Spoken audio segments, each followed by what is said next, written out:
Hello everybody and welcome to a mystery box function challenge. In the purple mystery box there is some mystery math and your challenge is to figure out what that is.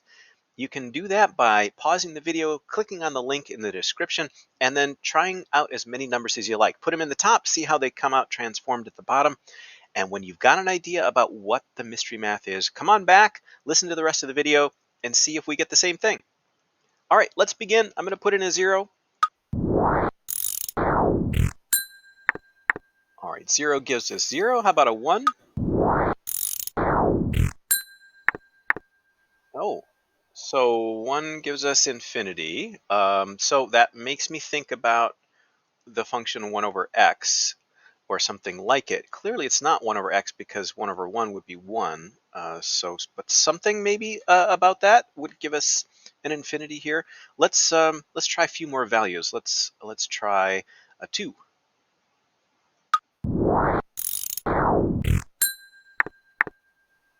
2 gives us 2.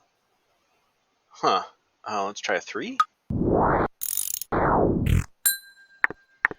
3 gives us 1.5 and a 4.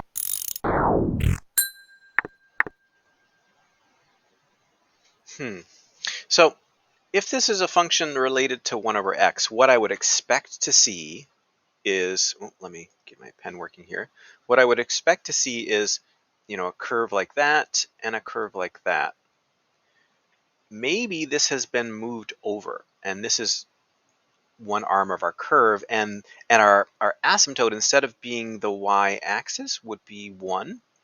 So if that's the case, I want to put in some numbers between 1 and 2. So let me try that and see if we get that arm going up. So 1.5. Aha. And let's put in a 1.8. Oh, and that's, yeah, 2.25. Okay. And how about a 1.2? Okay, so we are getting that shape. So do we get the same shape on the other side? So let's put in some values between 0 and 1. How about 1/2?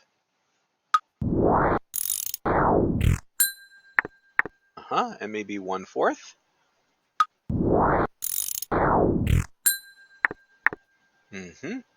And how about 3/4? Okay, that looks good. And I'm just to flesh it out so we can see the whole curve, I'm going to put in some negative values too.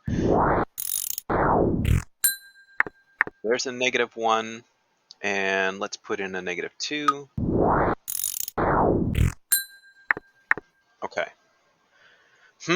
So there are a couple of things going on here. First of all, these functions, the 1 over x functions, they have a couple of different asymptotes.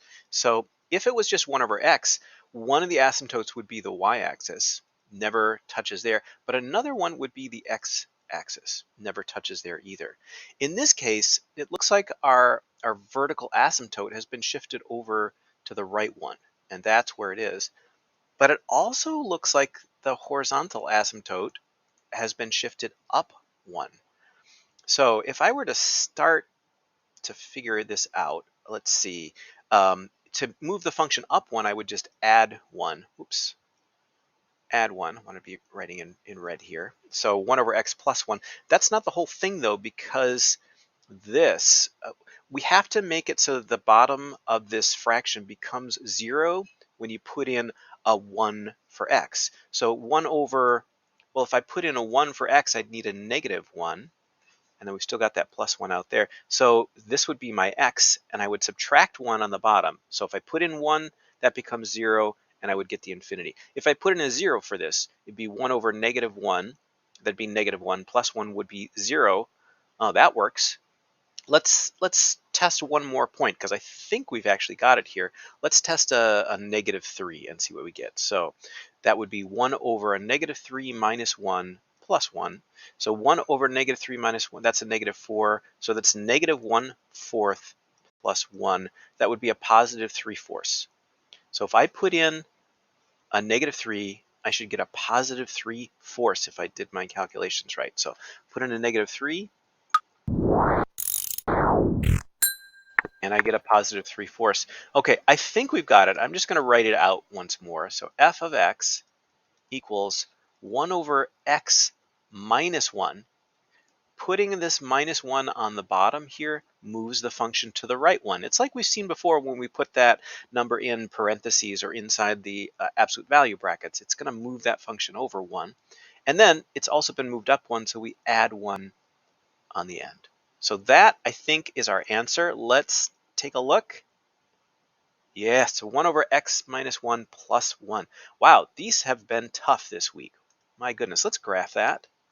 And there is our beautiful 1 over x kind of shape, that rational function with the two arms, but just shifted to the right one and up one. Well, how did that go for you? I think that's a pretty tricky one to get. Would love to hear if you got it, how you got it. Thanks, everybody.